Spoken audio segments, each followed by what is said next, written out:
Hello everyone. चलिए जी, आज जो हम आपको पता है कि जो हम सीरीज़ डिस्कस कर रहे हैं जिसमें आपको पता है कि ईपीएफओ का एग्ज़ाम जो यूपीएससी ने कंडक्ट करवाना है उससे रिलेटेड कुछ लॉज हैं जिनको हम वन बाय वन डिस्कस कर रहे हैं। तो आज जो हमारा टॉपिक रहेगा वो हमारा टॉपिक है जी एम्प्लॉयज़ प्रोविडेंट फंड एक्ट, जो कि 1952 में आया। सबसे पहला क्वेश्चन तो यही एग्जामिनर आपसे पूछ सकता है कि ईपीएफ जो फंड एक्ट है वो कौन से ईयर में आया? 1952। चलिए जी स्टार्ट करते हैं। इस एक्ट के अंदर क्या है, हर माइन्यूट डिटेल को इसके अंदर डिस्कस करेंगे हम। सबसे पहले तो इसका जो एक्ट है उसके बारे में दिया हुआ है। पूरे इंडिया में ये एक्ट लगता है including Jammu and Kashmir. It is applicable to every establishment is a factory engaged in any industry specified in schedule 1। जो इस एक्ट का पहला शेड्यूल है उन सभी इंडस्ट्रीज़ पे ये एक्ट लागू होगा जहाँ पे 20 या 20 से ज़्यादा पर्सनस काम करते हैं, 20 और मोर देन 20 पर्सनस काम करते हैं, और कोई ऐसी establishments with the central government notify करे अपने ऑफिशियल गजट्स में स्पेसिफाई इन दिस बिहाफ, कि वो सेंट्रल गवर्नमेंट अगर अपने बिहाफ पे किसी ऑर्गेनाइजेशन को नोटिफाई कर दे तो वो भी इसके अंडर कवर होगा। An establishment to which this act applies shall continue to be governed by this act, notwithstanding that the number of person employed therein at any time falls below 20। इसमें क्या लिखा है, कहता जो भी एस्टेब्लिशमेंट जिस पे ये एक्ट अप्लाई होता है वो कंटिन्यू रहेगा इसी एक्ट के अंदर। अगर कभी उनके नंबर जो एम्प्लॉयज़ के हैं वो 20 से कम हो जाते हैं तब भी ये एक्ट उस ऑर्गेनाइजेशन पे एप्लीकेबल रहेगा। बेसिक डेफिनेशंस है। अब इस एक्ट के अंदर ऑथोराइज्ड ऑफिसर का मतलब है जी, कौन ऑथोराइज्ड ऑफिसर कौन है? Central provident fund commissioner, additional central provident fund commissioner, deputy provident fund commissioner, regional provident fund commissioner, और कोई भी ऐसा ऑफिसर जिसको सेंट्रल गवर्नमेंट अपॉइंट करेगी वो एक ऑथोराइज्ड ऑफिसर होगा इस एक्ट के अंदर। जो सेंट्रल बोर्ड है उसमें एक सेंट्रल बोर्ड सेंट्रल गवर्नमेंट के द्वारा बनाया जाएगा जिसमें एक चेयरमैन, एक वाइस चेयरमैन सेंट्रल गवर्नमेंट के द्वारा अपॉइंट किए जाएंगे। सेंट्रल प्रोविडेंट फंड कमिश्नर इसका एक्स ऑफिशियो मेंबर रहेगा। Central government appoints not more than 5 person from among its officials. 5 से ज़्यादा ऑफिशियल नहीं अपॉइंट किए जाएंगे। सेंट्रल गवर्नमेंट में appoint not more than 15 person जो कि गवर्नमेंट को रिप्रेजेंट करते हों of such states specified by it. तो ये आप देख सकते हो कि इसकी मेंबरशिप कैसे है। इस एक्ट के अंदर जो एक सेंट्रल बोर्ड है उसके अंदर उसको बनाएगा कौन? Central government. कौन कौन लोग उसके मेंबर होंगे तो वो ये सारी डिटेल है, इसको आप इससे गो थ्रू एक बार हो जाइएगा कि इस एक्ट के अंदर जो सेंट्रल बोर्ड बनाया जाएगा उसके अंदर ये सारे मेंबर्स होंगे। सेंट्रल प्रोविडेंट फंड कमिश्नर को अपॉइंट कौन करेगा जी? Central government. डिटेल जानने की ज़रूरत नहीं है कि वो बंदा कौन होगा। As per the section 6A, employee pension scheme shall be framed by the central government to provide generally superannuation pension, retiring pension, permanent total distribution या displacement। ये मेन चीज़ क्या है, जो एम्प्लॉई प्रोविडेंट फंड चीज़ें हैं ये एक्ट के अंदर जो सरकार जब भी लोग काम करते हैं तो उनसे सरकार कुछ पैसा लेती है, वो पैसे को बाद में किस तरह यूज़ किया जाएगा या दिया जाएगा। सुपर एनुएशन पेंशन दी जाएगी, रिटायरिंग पेंशन दी जाएगी और परमानेंट टोटल डिसेबलमेंट पेंशन दे दी जाएगी एम्प्लॉयज़ को। और class of to which this act applies, जहाँ जहाँ ये एक्ट लागू होगा। विडो और विडोअर पेंशन लगेगी, चिल्ड्रन पेंशन हो सकती है, ऑर्फन पेंशन हो सकती है। जो भी ऑर्गेनाइजेशन इस एक्ट के अंदर आएंगी उनको ये सारी सुविधाएं मिलेंगी सेक्शन 6A के अंडर।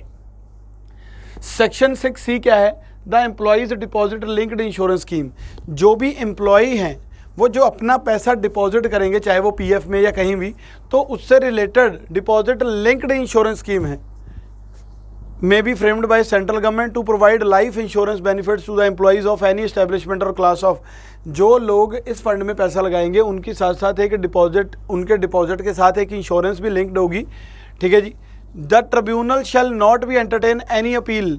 जो ट्रिब्यूनल इसके लिए बनाए जाएंगे कि कोई कंप्लेंट आती है अगर इसको लेके, shall not entertain an appeal by employer unless he has deposited 75% of the amount due from him as determined an officer refer to in section 7A। देखिए सेक्शन 7A क्या है? जो एक ऑफिसर लगाया जाएगा कि कल को कोई अगर डिस्प्यूट हो गया पेंशन फंड से रिलेटेड, तो इस डिस्प्यूट को जो सॉल्व किया जाएगा वो ये ऑफिसर करेगा। अगर ऑफिसर ने कोई डिसीजन दे दिया, आप अपील करना चाहते हो, तो एम्प्लॉयर अपील कर सकता है, ट्रिब्यूनल में जा सकता है। पर पहले जो एम्प्लॉयर ने उसको जो ऑफिसर ने उसको कुछ फाइन लगाया या कुछ भी लगाया है, उसका 75% उसको क्या करना पड़ेगा, डिपॉजिट करना पड़ेगा जी। तो सेक्शन 7A इसकी बात करता है। Employee provident fund act tribunal constituted under 7D of this act. इस एक्ट का जो 7D सेक्शन है उसके अंदर ये ट्रिब्यूनल का गठन किया गया है, जिसके अंदर लोगों के ग्रीवेंसेस को रीड्रेस किया जाएगा, उनको मतलब अगर उनको कोई प्रॉब्लम है उनको सॉर्ट आउट किया जाएगा। तो वो ट्रिब्यूनल 7D सेक्शन के अंडर है। जो भी बंदा कोई फॉल्स स्टेटमेंट देता है और फॉल्स रिप्रेजेंटेशन जानते हुए भी और avoid any payment under this act, उसको मैक्सिमम सज़ा हो सकती है 1 साल की और फाइन लग सकता है 5000 रुपीज़ या फिर दोनों। मतलब जो जानबूझ के ये काम करेगा पेमेंट से रिलेटेड या ये सारी चीज़ें, कोई फॉल्स स्टेटमेंट देगा, उसको 1 साल की सज़ा या 5000 का फाइन या दोनों हो सकते हैं। और जो बंदा कन्विक्टेड है by a court and commits the same offence punishable this act, अगर कोई बंदा कन्विक्टेड और दोबारा ये ऑफेंस करता है, for every such subsequent offence उसको सज़ा दी जाएगी। और ये टर्म जो होगी सज़ा की वो 5 साल होगी और 2 साल से कम नहीं होनी चाहिए, मतलब 2 से 5 के बीच में। और उसको फाइन एटलीस्ट 25,000 रुपीज़ देना पड़ेगा। अगर वो बार बार ये क्राइम करता है तो सज़ा 2 से लेके 5 साल की सज़ा है जेल में और 25,000 तक का फाइन या फिर दोनों हो सकते हैं अगर वो बार बार ये चीज़ करता है। ये एक्ट कहाँ अप्लाई नहीं होता, ध्यान से सुनिएगा प्लीज़। ये एक्ट कोई भी ऐसी एस्टेब्लिशमेंट जो कि without the aid of power, जहाँ पे बिजली की पावर नहीं है, विदाउट एड ऑफ पावर, ठीक है जी, ऐसी कोई एस्टेब्लिशमेंट है and registered under the cooperative societies act 1912, वहाँ ये नहीं लगेगा। जो ऐसी एस्टेब्लिशमेंट जहाँ पे एड पावर की सुविधा नहीं है, ठीक है जी, वहाँ और जो कोऑपरेटिव सोसाइटीज़ के अंदर रजिस्टर हैं, वहाँ ये एक्ट नहीं लागू होगा। और या कोई भी state law employing less than 50 workers, अगर कोई भी कंपनी है स्टेट लॉ के अंडर काम कर रही है और 50 से कम वर्कर्स हैं, तब वहाँ भी ये एक्ट लागू नहीं होगा। एनी एस्टेब्लिशमेंट बिलोंगिंग टू और under the control of central government और स्टेट गवर्नमेंट और to an establish setup under the central provincial state whose employees are entitled to benefit of contributory provident fund और old age pension in accordance with any scheme. Generally क्या है, कोई भी सरकार के अगर सरकारी दायरे में काम कर रहा है जहां उस बंदे को अलग से बेनिफिट मिल रहे हैं, तो उसको इस स्कीम के अंदर बेनिफिट्स नहीं मिलेंगे, तो उन पे ये एक्ट नहीं लागू होगा। शेड्यूल 1 जो है इस एक्ट का, वो बात करता है that all the industries to which the act applies, वो वाली इंडस्ट्री जहां पे ये एक्ट लागू होगा। शेड्यूल 2 है जो भी मैटर फॉर विच प्रोविजन में be made in a scheme, सारे मैटर्स जिनके प्रोविजंस लिखे गए हैं कि स्कीम के अंदर क्या क्या प्रोविजंस हैं। और शेड्यूल 3 में लिखा है मैटर्स फॉर विच प्रोविजन में be made in the pension scheme. Pension scheme की बात 3rd शेड्यूल में बात करेगा। शेड्यूल 4 जो है, जो भी मैटर्स रहेंगे employee deposit linked insurance scheme, जो डिपॉजिट इंश्योरेंस लिंक्ड स्कीम हमने पीछे पढ़ी है, उससे रिलेटेड कोई भी जो बातें हैं वो शेड्यूल 4 या शेड्यूल 4 में है। अब इस एक्ट के अंदर एम्प्लॉयर कौन है, मतलब मालिक कौन है in relation to an establishment. कोई फैक्ट्री है, ऑनर है, ऑक्यूपायर है फैक्ट्री का, एजेंट है of such owner, the legal representative है ऑफ अ डिसीज ऑनर और ऑक्यूपायर है, where a person has been a manager of the factory, इनमें से कुछ भी है वो, तो उसको एम्प्लॉयर माना जाएगा। ठीक है जी।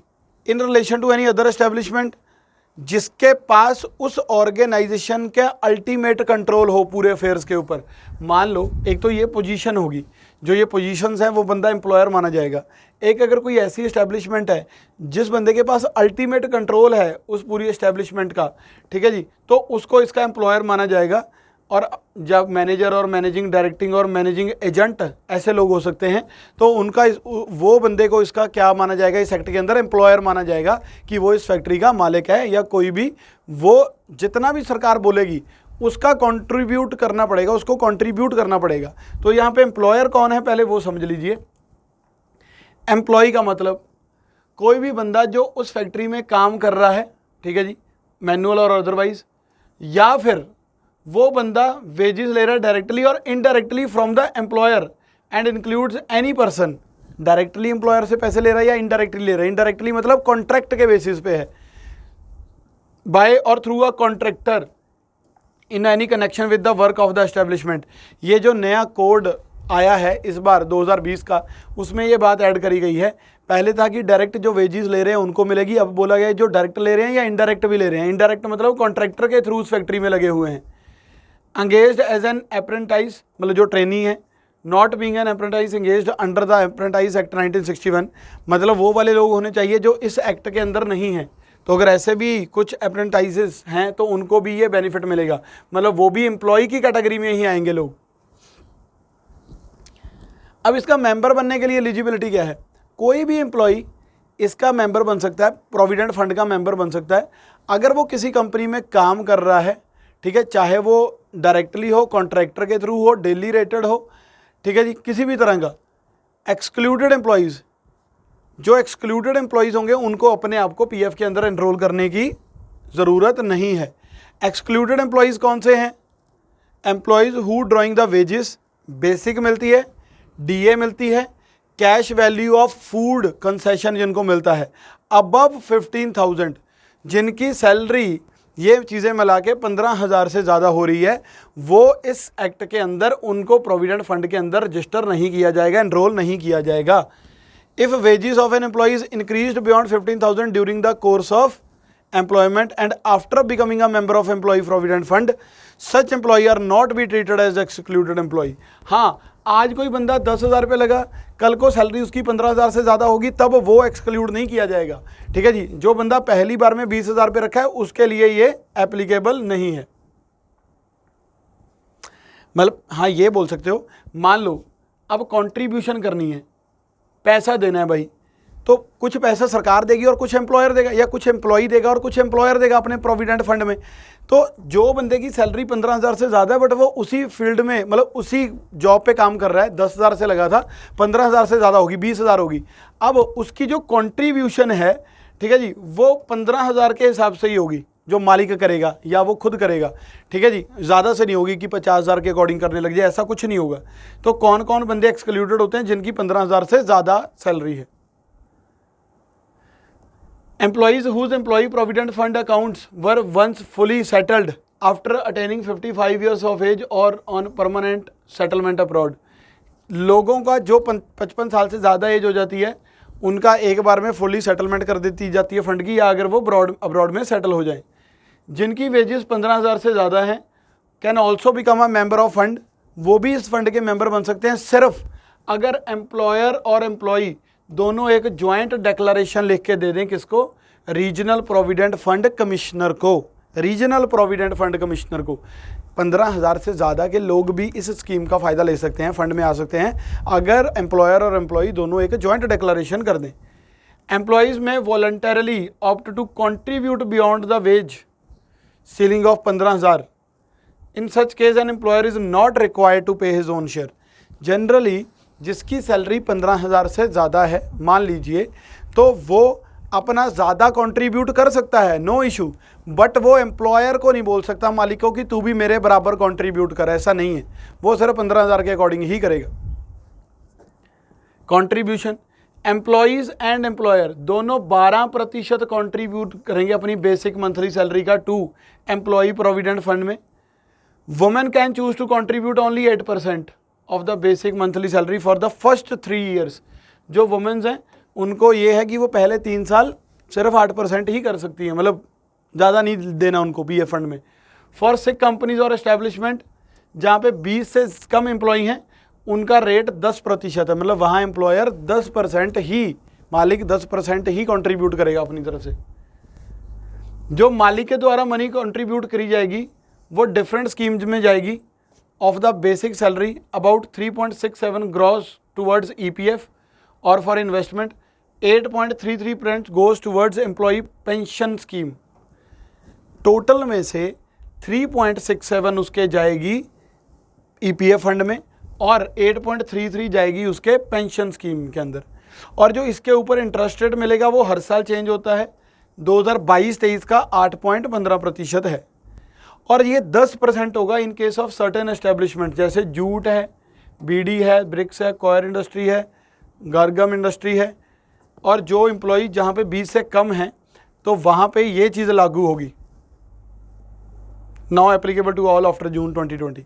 तो ये देख लिया आपने कि कंट्रीब्यूशन कैसे होगा जी, इसमें कौन कौन कितना कितना कंट्रीब्यूट करेगा, कितना इस पे कहाँ पैसा जाएगा, आधा पैसा कहाँ जाएगा, आधा कहाँ जाएगा, वो देख लिया। 2022-23 में क्या था इंटरेस्ट रेट, वो देख लिया। इसमें बेसिक वेजेस का मीन है सारा पैसा which are earned by employee while on duty or on leave or on holidays with wages in either case in accordance with the terms of contract of employment and which are paid or payable in cash to him। But इसमें क्या चीज़ें नहीं आती, याद रखिएगा, basic wages में क्या क्या चीज़ें नहीं आती, cash value of food concession, DA, HRA, over time allowances, bonus, commission और any other similar allowances payable to the employ. ये हमने बेसिक वेज का देखना है जी। 15,000 जिसकी बेसिक वेज 15,000 से ज़्यादा है उनके लिए ये नहीं है, बट बेसिक वेजेस में ये चीज़ें नहीं आती। Any present gifts made by the employer, अगर कोई एम्प्लॉयर अपने वर्कर को कोई गिफ्ट दे देता है तो वो भी इसमें काउंट नहीं होगा। तो ये बेसिक वेज से बाहर हैं चीज़ें, इनको आप काउंट नहीं करोगे जब बेसिक वेज देखोगे। एम्प्लॉयर शैल पे amount contribution with in 15 days of the close of every month pay of to the PF which is authorized for collection of account of contribution and administer charge। Interest rate 21-22 का दिया है। Withdraw provident fund, अब पैसा आ गया, उसको withdraw कैसे कर सकते हैं? ऑन लीविंग एन एम्प्लॉयमेंट, अगर एम्प्लॉय ऑर्गेनाइजेशन को छोड़ता है दो कारणों से, पहला रिटायर्ड होता है 55 साल की एज में, इन दिस अगर रीज्वाइन करता है other organisation, a provident fund member on leaving an establishment and joining other establishment, whether the act is applicable or not, can seek transfer of his PF balance to his new provident fund accounts open the transfer establishment। कौन पैसा ले सकता है? अगर कोई retire हो रहा है 55 साल के बाद, या फिर कोई ऐसा बंदा जो कंपनी छोड़ रहा है और किसी दूसरी कंपनी में जा रहा है, चाहे वो दूसरी कंपनी प्रोविडेंट फंड के अंदर रजिस्टर्ड हो एक्ट के अंदर या ना हो, तब भी उसको PF जो है उसका बैलेंस वो मिलेगा। या फिर डेथ हो जाए मेंबर की तो उसकी नॉमिनी जो लीगल है, retirement on account of permanent and total incapacity of work due to bodily और मेंटली, कोई बंदा बीमार हो जाए, कुछ हो जाए तो उसको भी ये मिलेगा जब वो काम नहीं कर सकता। Immediately before migration from India for permanent settlement abroad, on termination of service in case of mass of individual retrenchment, retrenchment अगर बहुत सारे लोग निकाल दिए जाएँ तो उनका जो PF है वो भी उनको दिया जाएगा। अगर on termination of service under the voluntary scheme of retirement framed by the employee, तो इसके अंदर भी एनी अदर रीजन में be specified under the act, तो ये सभी लोगों को PF मिलेगा। Actual payment shall be made only after completing a continuous period of not less than 2 months immediately proceeding the date on which a member makes the application of withdrawal. मतलब तब सारी payment दी जाती है जब complete करे वो continuous period of not less than 2 महीने का लगातार period, immediately proceeding the date on which a member makes the application for withdrawal. 2 महीने से मतलब 2 महीने का प्रोसीजर ये रहता है, ठीक है। 2 महीने उसको देना पड़ेगा, एक पहले लगातार पीरियड देना पड़ेगा अपना सारा निकलवाने से पहले।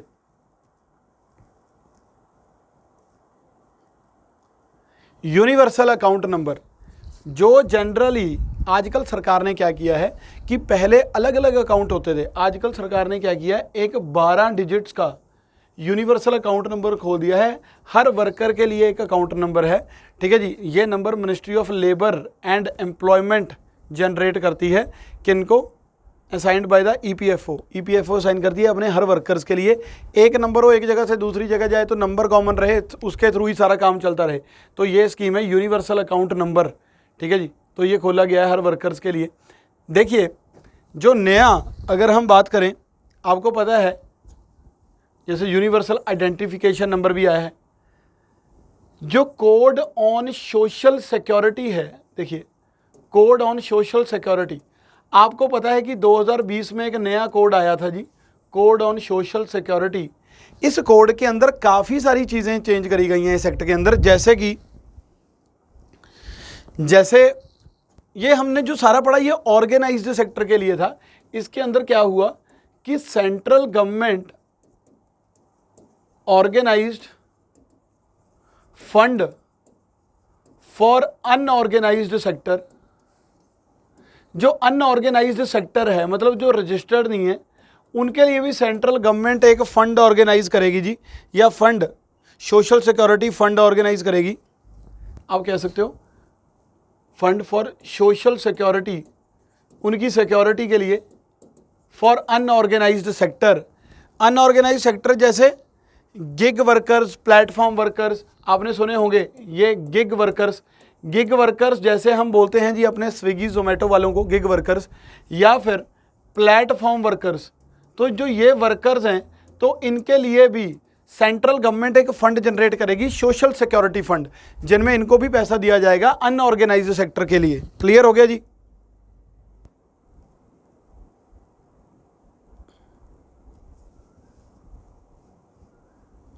मतलब अगर हम बात करें तो इसमें गिग वर्कर्स की भी बात होती है, गिग वर्कर्स की भी बात हुई है इसमें। और एक जनरली हम एक बात लेते थे कि इंटर स्टेट माइग्रेंट वर्कर्स, एक राज्य से दूसरे राज्य में जाने वाले वर्कर्स। अब इन्होंने जो पुराने एक्ट में इंटर स्टेट माइग्रेंट वर्कर्स की जो कैटेगरी है, उसमें जो लोग सेल्फ एम्प्लॉयड हैं, मान लो मैं पंजाब का रहने वाला हूं, मैं पंजाब से जाके कल को दिल्ली में कोई बिजनेस शुरू करता हूं सेल्फ एम्प्लॉयमेंट का, तो मुझे भी उसमें कंसीडर किया जाएगा कि मैं भी इंटर स्टेट माइग्रेंट वर्कर हूं। चाहे मैंने खुद का बिजनेस किया है, बट मैं हूं तो वहां पे क्या है, एक तरह से इंटर स्टेट माइग्रेंट वर्कर में कंसीडर होऊंगा। तो ये सेल्फ एम्प्लॉयमेंट भी इसमें कवर होगी अगर एक राज्य से जाके आप दूसरे राज्य में करते हो।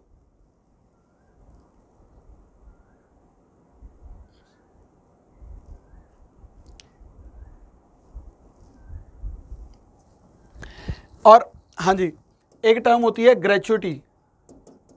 जनरली आप जॉब करते हो तो आपको एक ग्रेचुइटी मिलती है, आपका पैसा कुछ कटता है कि जो ग्रेचुइटी में जाता है। अगर मैं बात करूं जर्नलिस्ट की, जो जर्नलिस्ट होते हैं, जो न्यूज़पेपर, अगर हम बात करें जो भी जर्नलिस्ट होते हैं, उनकी जो ग्रेचुइटी पीरियड है वो पहले 5 साल था, 5 ईयर्स से कितना कर दिया जी, 3 ईयर्स। एक्चुअली एक मिनिमम टाइम आपको किसी कंपनी में लगाना पड़ता है अगर आपको ग्रेचुइटी चाहिए। तो जर्नलिस्ट के लिए पहले ये 5 साल था, अब ये कम करके कितना कर दिया गया है जी, 3 साल कर दिया गया है, जो कि नया कोड ऑन सोशल सिक्योरिटी के अकॉर्डिंग।